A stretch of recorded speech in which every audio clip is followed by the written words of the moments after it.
Agora sim, Lanterna do Abe, agora iremos falar sobre alienígenas. Alienígenas. Eric, você acredita em alienígenas? Boa noite. Olha, Abrão, nas minhas andanças pelo calçadão de Osasco, creio já ter tido visto algumas coisas bizarras, cara. Alguns. Alguns com tromba, né? Umas coisas ali no calçadão de Osasco Você já acontece viu muita coisa. muita alienígena com trombo? Ali aí em Osasco tem coisas maravilhosas, cara. Recomendo. O que está acontecendo? Já vi essa demanda aqui nos Estados Unidos, para vocês entenderem por que tem tanto. O brasileiro, ele vive mais em grupo. O americano, ele é um bicho mais solitário, na média, assim. O americano, ele tem as convivências, mas existe uma distância maior entre os indivíduos. Então, mesmo dentro da tua família, você não está tão próximo, um pai com filho, com um irmão, não tem a mesma proximidade, na média, né? Que você tem no Brasil. No Brasil é uma coisa muito coletiva, você tem os ambientes, você está falando, batendo papo, trocando ideia. Então, acaba tendo uma média maior, uma massificação maior no Brasil. Um cara muito diferente, muito exótico, ele acaba sendo capturado por essa maçaroca, entendeu? Todo mundo gosta de futebol, fala as mesmas coisas, você não tem tanta diversidade. Aqui existe um isolamento maior. Casa, trabalho, trabalho, casa. A maior parte, qualquer bairro bom, você não encontra homem fora de casa, na calçada, não tem boteco, jogando mata-mata. Cara, casa, trabalho, trabalho, casa. Se você não está fazendo nada, você vai para o sótão, fica no quarto quieto, jogando alguma coisa, vendo internet. A vadiagem aqui não que o brasileiro tenha muita vadiagem, tem também, tem muita vadiagem no Brasil, mas essa frequência das pessoas umas com as outras não é tão intensa. Então, o que acontece? O cara é meio pancada, aqui ele acaba desgarrando. Ele segue um caminho, ele se afasta, vai se isolando, ou vai para o nicho dele, entendeu? Acaba encontrando um grupinho de pessoas com o mesmo interesse. Não, meu negócio aqui é fazer encenação da Guerra Civil Americana. Que para o brasileiro não faz o menor sentido eu perder um domingo fazendo uma encenação de uma batalha de 1860. Aqui é o momento que ele consegue interagir em grupo, fazer amigo, tal. É uma cultura diferente, é uma sociedade diferente. E existe um isolamento. Eu acho que esse isolamento e esse foco em assuntos específicos acaba permitindo que se desenvolva mais do que no Brasil uma área que é o pessoal dos UFOs, né, dos alienígenas, UFOs, teorias de conspiração. O Brasil, com a internet segmenta e permite esse desenvolvimento. Começa a ter um pouquinho, mas Estados Unidos muito mais pela característica, né? Cada um no seu buraco, cada um no seu canto, cuida da sua vida e toca, meu. Eu acredito que esse ambiente, o clima também aqui, né? Grande parte do ano, você não pode ficar muito tempo fora de casa, ou porque está muito quente, ou porque está muito frio, seja lá pela razão que for. E a questão dos UFOs, dos alienígenas, sempre foi muito forte aqui, muito mais que no Brasil, muito mais que no Brasil. E a teoria da conspiração também. Existe grupos, pessoas que controlam os países, lógico. Esses países, esses grupos, essas famílias conversam entre si, isso é, as famílias que controlam a Europa se conversam para fazer uma maçaroca só, daí fazer a União Europeia, sim. Aí, de vez em quando, as famílias do Reino Unido, ou a classe média do Reino Unido ameaça tirar. Sim, existe. Todos esses grupos e pressões, eles são reptilianos? Não, não acredito que seja. Aí já começa a loucura, na minha opinião. Não que eu nunca flertei com a ideia de UFO. Eu sempre gostei de astronomia, não de astrologia, de astronomia. E eu sempre Eu gostaria que fosse, que existisse, que a gente conseguisse olhar pelo telescópio e ver cidades em Marte. Gostaria. Mas eu me rendo às evidências. Enquanto não tiver evidência física, material, concreta, comprovada de alienígena, esse questionamento existe há muito tempo aqui. Estados Unidos, o governo americano, guarda sigilosamente uma série de informações que nem o presidente tem acesso. Quem falou isso foi o Bill Clinton. Quando ele deixou de ser presidente, ele falou, olha, tem certas coisas que eu não tinha acesso. Eles não me dão todas as informações sobre tudo. E, a teoria da conspiração, quando ele fala isso, que nem ele teve acesso dos alienígenas, o Obama falou isso, acho que foi o Obama, não foi o Clinton. Aí a teoria da conspiração foi bater no teto. Houve uma pressão muito grande durante a campanha do Trump para que, quando ele chegasse ao poder, ele soltasse as pastas secretas do Jeffrey Epstein e soltasse as pastas secretas sobre os alienígenas, UFOs, avistamentos, etc. e tal. Existem pastas, sim, muitas. As que me causam mais... as que me dão mais argumentação para a comprovação de alienígenas, para mim, principalmente, são os relatos de pilotos da Força Aérea Americana, que é frequente verem objetos que não dá para explicar pela física. E esses caras têm, muitas vezes, vergonha de relatar, porque isso queima o filme deles, até, em alguns casos, atrapalha a progressão na carreira. E isso está muito relatado, está muito detalhado. Então, existem algumas informações, alguns arquivos que falam assim, opa.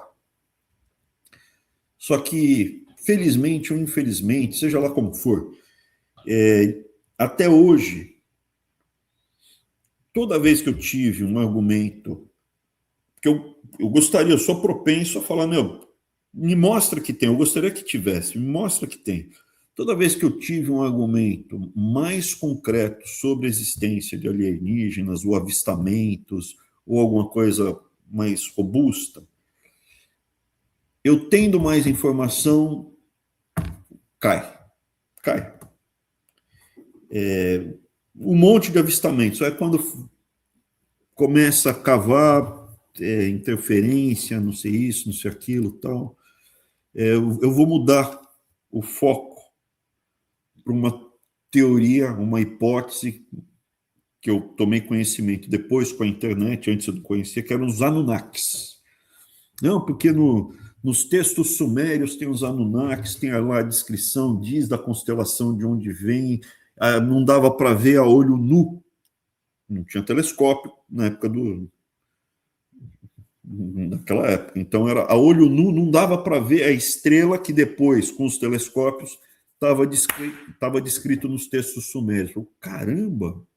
No texto sumério, os deuses deles vieram de uma constelação de uma estrela,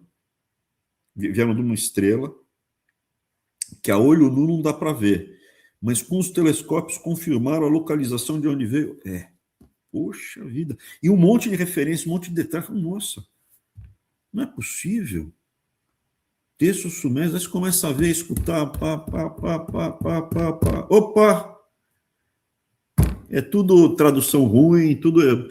Tinha um maluco que aprendeu lá a ver os textos cuneiformes, começou a fazer tradução, ele não era arqueólogo, não era nada disso, mas ele aprendeu a ler, só que ele não fazia a tradução perfeita, escreveu um livro, divulgou para leigo, isso pegou como rastilho de pólvora, espalhou, e era bacana a composição, mas era uma peça de ficção. Então, infelizmente, toda aquele robustez, porque mostra o tablete, né? Tablete, como é que fala? A tábua de argila que foi escrito os textos cuneiformes sumérios. E mostra e diz a tradução, e diz putz, será que tinha isso? Eles vieram? Não é possível. Quando cava, começa a ver tudo invenção, tudo papo furado. Então, os avistamentos, muito avistamento, mas infelizmente ou eles não são robustos o bastante, não para descartar, não dá para descartar, mas você não tem a robustez para falar, A coisa mais concreta que eu acredito que tenha tido foi, já relatei aqui, é o wall sign, né? Então você tem receptores que foram feitos para receber mensagens do espaço e ficam recebendo a mensagem o tempo inteiro, tal. E aí chegou um dia, o técnico foi verificar e viu que havia uma sequência que não é da natureza, é uma mensagem artificial feita por alguma inteligência que foi recebida lá há 50 anos atrás, e ele escreveu WOW, né? Uau, né? WOW é W-O-W, WOW sign. Então tem toda a explicação. E aí tem a constelação de onde teria vindo essa mensagem. Então, poxa, esse é o mais robusto. Esse é o mais robusto. Que teria sido uma forma inteligente, uma civilização, e a gente captou um sinal dessa civilização.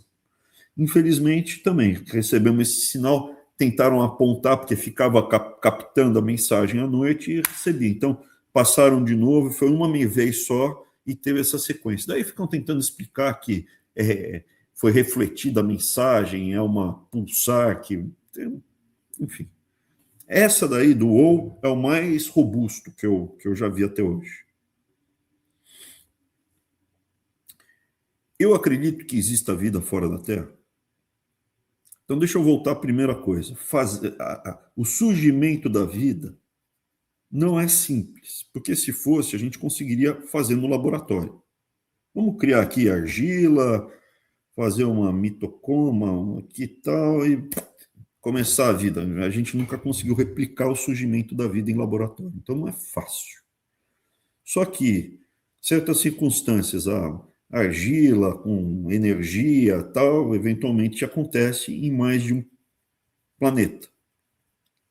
A gente não sabe com que frequência isso aconteceu. No sistema solar, você precisa ter água, precisa ter um meio condutor, né? Um solvente, que a água seria o mais óbvio. Precisa ter água líquida, por isso que existe uma distância da estrela ideal para o surgimento. Precisa ter água líquida. Então, por exemplo, qual é a área ideal? É entre Vênus e Marte. A Terra está na área ideal, Marte está quase fora da área ideal. Marte poderia ter vida. Chegou a ter água líquida em Marte.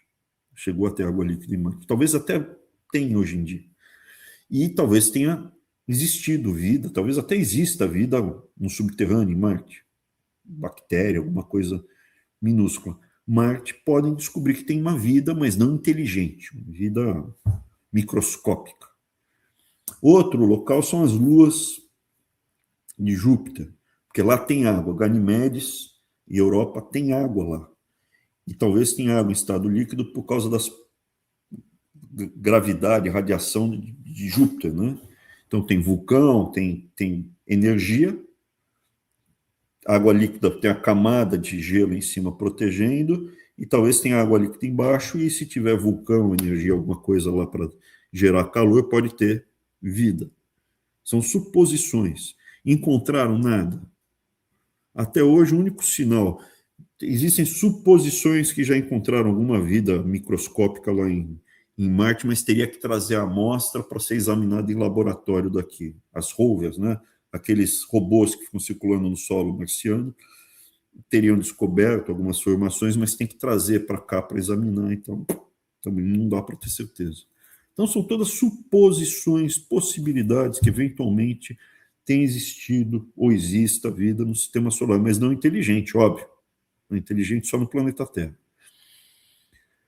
Fora do planeta Terra, nunca recebemos nenhum sinal de civilização fora do planeta Terra. A gente pode eventualmente descobrir que exista vida fora do planeta Terra se a gente conseguir detectar nos planetas a atmosfera, e aí na atmosfera dos planetas resíduos de vida. Pode ser que descubra.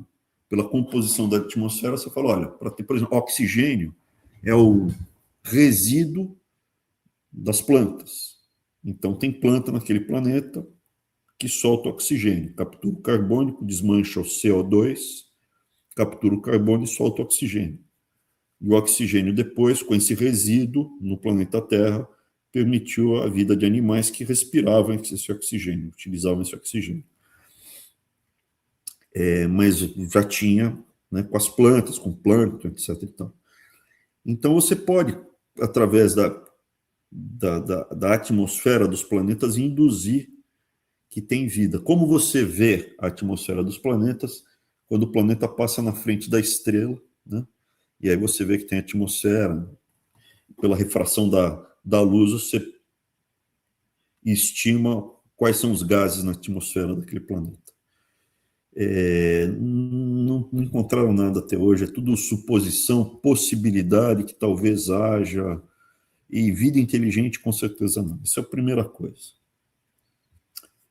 Nunca teve nada. Segundo, as distâncias são muito grandes.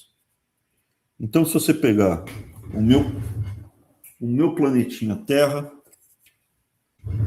e a Lua, mais ou menos o tamanho está razoável. Eric, você acha que é mais ou menos essa distância, assim? Com certeza não. Como é que é a distância? Ah, bicho, se são. Proporcional. Bicho, não tenho a mínima ideia. Mas deve ser muito maior do que isso, né? Proporcional é como daqui lá na parede, cara. Então, Lá do fundo. Ou ali na mesa, entendeu? É longe, cara. E isso a Lua é muito próximo, é um satélite do planeta Terra. Muito próximo. Então, por exemplo, para a gente, se nós tivermos uma base na Lua, estando na Lua, você se comunica e não tem defasagem, porque, né, a comunicação viaja na viagem na velocidade da luz, então é papum, papum, papum, papum. Mas fala assim, pô, mas a luz é muito rápida. Não é. A luz não anda numa velocidade tão rápida. Se você pensar a unidade astronômica, que é o espaço médio, o espaço médio que existe entre a Terra e o Sol, chama unidade astronômica, AU, né? Demora 8 minutos para o Sol, para a luz do Sol chegar à Terra. Então, a luz demora 8 minutos para chegar do Sol à Terra. 8 minutos é muito tempo, cara. É muito tempo. A distância é muito grande. E viajar na velocidade da luz, até que você me explique, mude a física, tal, é impossível. Você não consegue acelerar para chegar até a velocidade da luz. Então, você pega a estrela mais próxima que a gente tem, que é a Alfa Centauri, 4 anos, a velocidade da luz. Não dá para chegar lá. Ou muda a física, ou muda a forma, ou muda a compreensão, inventa uma coisa nova. Pode demorar 400 anos? Pode. Mas a estrela mais próxima, aqui do lado, cara, 400 é muito longe. E por que alguém iria para um outro planeta, para um outro planeta? Por que o ser humano vai para a Lua? Hoje em dia, eu diria que começa a fazer algum sentido mineração e em 100 ou 200 anos, produção e extração de energia. As civilizações são medidas em utilização de energia. É a escala Kardashev. Acho que é Kardashev ou Kardashev. Então, é quando você utiliza toda a energia que chega àquele planeta. A gente está no ponto 7 ainda. A gente utiliza uma boa parte da energia do planeta Terra, mas não utiliza tudo que chega. Tem um estoque, que, por exemplo, carvão, petróleo, que foi acumulado ao longo de milhares de anos. Então, a gente utiliza uma parte, mas não tudo. Em algum momento, a gente coloca painéis fotovoltaicos aí fora da Terra, porque é até mais eficiente. E faz o quê? Faz produção, manufatura. Estamos longe disso ainda. Começamos agora com a SpaceX a explorar comercialmente a órbita imediata da Terra. A Lua tem minérios lá, pode fazer mineração em asteroide, eu acho muito difícil. A Lua pode ter hélio 3, mas a gente está assim engatinhando. Para que você vai para Marte? O que tem em Marte? Para viver em Marte, a vida em Marte seria horrorosa. Né? Eu não consigo pensar nisso a não ser teorias da conspiração, não, porque o planeta está fadado a acabar em 50 anos e as elites irão para Marte. Eu não acredito nisso. Tá? E por que algum alienígena viria para cá? Você pega os filmes de alienígena, e esses filmes mostram, geralmente, eles vieram roubar a água do planeta Terra. Pô, bicho, Ganimedes, a Lua, é mais fácil, e tem muito mais água em Europa ou em Ganimedes, que são luas do tamanho da nossa Lua, são satélites do tamanho da nossa Lua. Isso é a gravidade para você descer, a energia que você precisa para descer, pegar água e ir embora. É muito mais fácil, prático, econômico pegar de Ganimedes ou pegar de Europa do que vir aqui para o planeta Terra roubar nossa água. Não faz o menor sentido. E água é a coisa mais abundante que tem no universo, cara, uma das coisas mais abundantes que tem. Não faz sentido viajar, gastar uma energia gigantesca para pegar água do outro planeta. Tem que dar razão. Eu não consigo imaginar razão. Então, fisicamente, um ser vivo, biológico, tem que ser eterno para viajar pelo universo. Não faz sentido, é dificílimo. Do ponto de vista de energia, não faz sentido. Só se a gente mudar a física, buraco de minhoca, fazer uma mudança aí qualquer. Mas hoje, na física, onde está na fronteira, não dá para viajar. Aquele viagem, né? Guerra nas Estrelas, Jornada nas Estrelas, isso não existe. E os alienígenas também, não faz sentido eles virem para cá, não faz sentido como eles chegariam aqui, viverem escondidos. Agora, se tiver fatos concretos, beleza, eu aceito. E a segunda coisa, a teoria pode mudar, pode ter um avanço, pode ter uma mudança na teoria, e beleza, Stargate, né? Tem um buraco de minhoca que leva de um planeta para o outro. Mas hoje, objetivamente falando, eu não consigo acreditar na presença de alienígenas aqui no planeta Terra. Isso quer dizer que se me derem provas, eu não sentaria e analisaria? Não, sento e discuto. Eu discuto a Terra plana, cara. Quer me apresentar a prova que a Terra é plana? Beleza. Vai ser difícil de me convencer. A alienígena é mais fácil de me convencer do que a Terra plana. A Terra plana é muito difícil de me convencer. A alienígena, você apresentando prova, eu mudo de opinião. E tem mais uma coisa, né? Nessa construção desse cenário, o que é importante? O trabalho que existe entre os romances, os livros, a cultura, preparando a sociedade para uma coisa que iria virar a acontecer para ela. Quando acontece, não é um susto tão grande. Exemplo máximo, a Covid. Então, durante muito tempo, foi plantado na cabeça da sociedade que haveria uma epidemia. Tem uma epidemia, sai filme de Hollywood, sai livro, romance e tal, e aí vem uma epidemia, a população sabe, opa, é assim. Um presidente negro para os Estados Unidos, um monte de filme, veio o Obama. Existe uma preparação para movimentos como esse, romance, livro, peça de teatro, filme. E tem um monte de filme sobre alienígenas chegando. Então, agora o Spielberg, ele pretende soltar um filme que seria a preparação. Olha, tem realmente, são 4 espécies, que é o que está sendo ventilado nessas pastas que o governo americano irá divulgar em breve, está divulgando já. São 4 espécies, tem o reptiliano, tem o insectoide, tem um que parece o viking e aquele tradicional verdinho cabeçudinho. A história toda, veja, que o Spielberg irá divulgar o filme, porque já é uma preparação para a população saber quando tiver os alienígenas, isso aqui já existe, estão aqui entre nós, ou Homens de Preto, aquilo lá não era uma comédia, mas no final era verdade.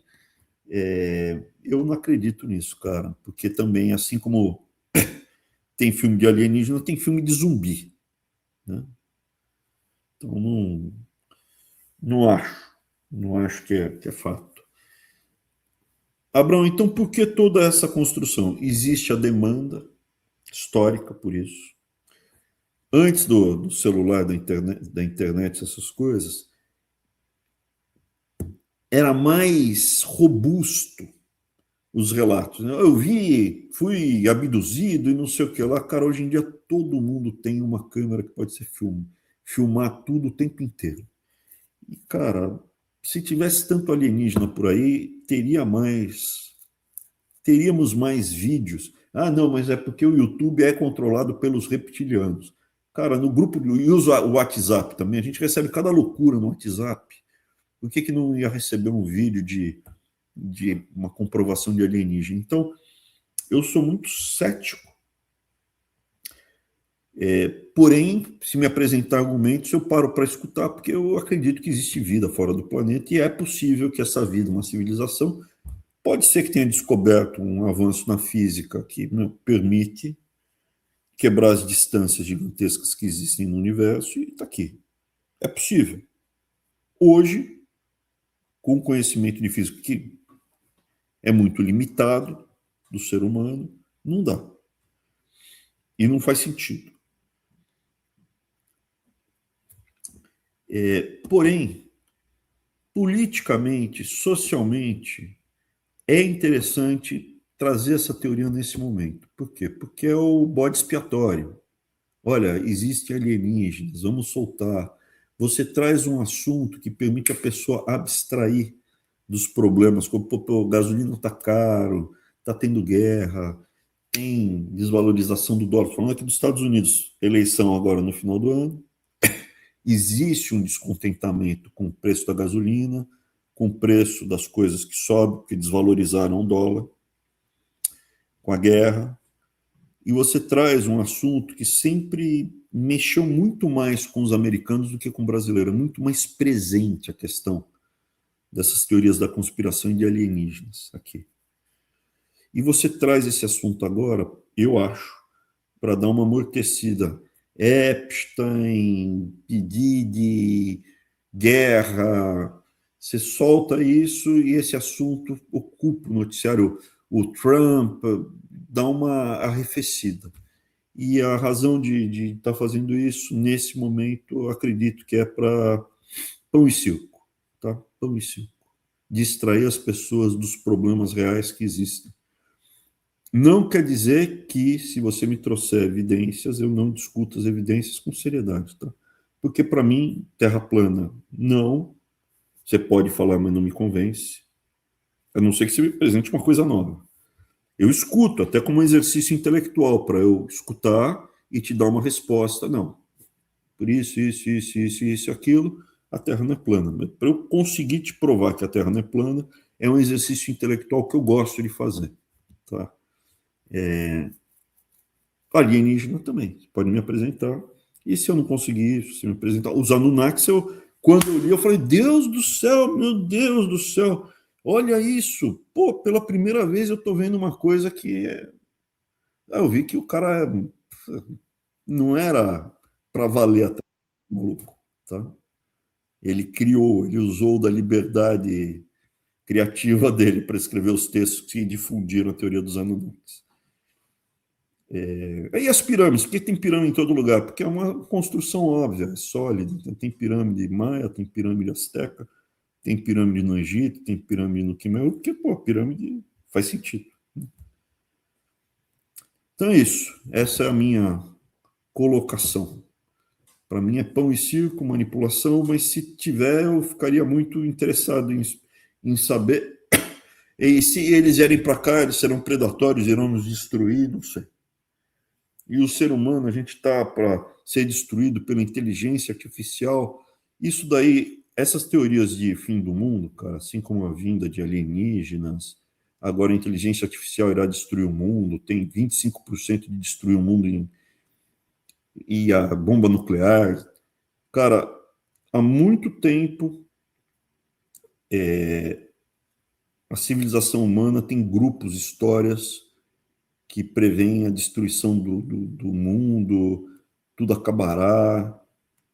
É uma coisa inata à nossa natureza trabalhar com essa possibilidade. Faz parte da natureza humana trabalhar com esses cenários apocalípticos. ou um grupo de pessoas pensar nisso, né? Imagina, porque de vez em quando devia acontecer um cenário muito ruim, uma seca muito grave, e sobrevivia quem tinha se preparado para um cenário maluco. Então, faz parte na nossa evolução de se preparar para cenários malucos. Essa é a explicação que eu te dou. Todo mundo, não vai acontecer nada, não vai acontecer nada. De repente acontecia uma seca, uma inundação, uma peste qualquer, e sobrevivia quem? Os malucos que se enterraram, que se prepararam, ficaram num bunker, preparados para o fim do mundo. E do ponto de vista mais objetivo, desde o Malthus, existe teoria econômica, explicação, conta que vai acabar, vai terminar tudo na miséria. As teorias malthusianas estão aí hoje cada vez mais presentes. Não quer dizer que eu não escute-as também, mas elas estão presentes e estão ali relatando, o mundo caminhará para uma miséria, para uma pobreza, para destruição, uma desgraça, e não é isso que está acontecendo. Não é isso que está acontecendo. Tá? Nos últimos 200 anos, 250 anos, não foi isso que aconteceu. Pelo contrário. Do ponto de vista material, a média da humanidade melhorou a qualidade de vida. Hoje, quais são as teorias malthusianas? O aquecimento global. O que eu vi agora recentemente, os insetos estão diminuindo a quantidade de insetos. Borboleta caiu 50% o número total de borboletas nos últimos 10 anos. 50% em 10 anos, cara, abelha, besouro, é uma loucura. Então, tem coisa acontecendo? Pode ter. Só que há 40 anos atrás, eu lembro, 45 anos atrás, eu vendo televisão, documentário após documentário, falando que a população de dos últimos 15 anos que ainda terão baleias. As baleias serão extintas nos próximos 10 anos, as últimas baleias, as últimas baleias, as últimas baleias. E não é verdade. A população de baleia está aumentando no mundo. Os microplásticos. Então, tem todas essas análises aí, e eu acredito que a lógica, a razão, elas são fundamentais para a gente trabalhar esses cenários. Ponto. Era isso que eu tinha para falar hoje. Espero que tenham gostado da minha elucubração. Antes da gente fechar aqui para o público e ir para as perguntas, Abraão, sempre que toca nesse assunto, né, o pessoal vem com essas postagens do Olavo, que o Olavo falou isso uma época, né?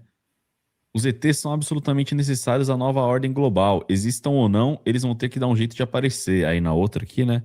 Afinal, o governo global vai representar a humanidade perante quem? Sem uns ETs, né? Ferrou tudo. Que aí ele já pensava que era uma teoria da conspiração, né? E etc. Sim. Acho que ele tem razão. Ele é um instrumento. A possibilidade de ET, a sociedade se unir contra, é um bode expiatório, é uma razão de união, é uma distração, é um argumento, né? Você teve isso, o inimigo externo, né? O nacionalsocialismo usava o inimigo externo, o judeu, isso é histórico, utilizar um elemento para unificar todo mundo. Enquanto não houver evidência material, eu sou cético.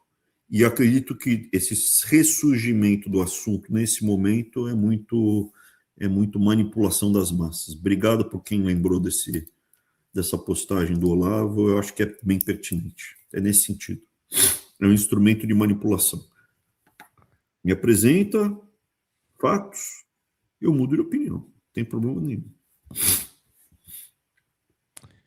Beleza, vamos fechar a live então para as perguntas aqui dos membros. E teve bastante pergunta aqui hoje, Abraão. Quem não é membro, queria mandar um abraço.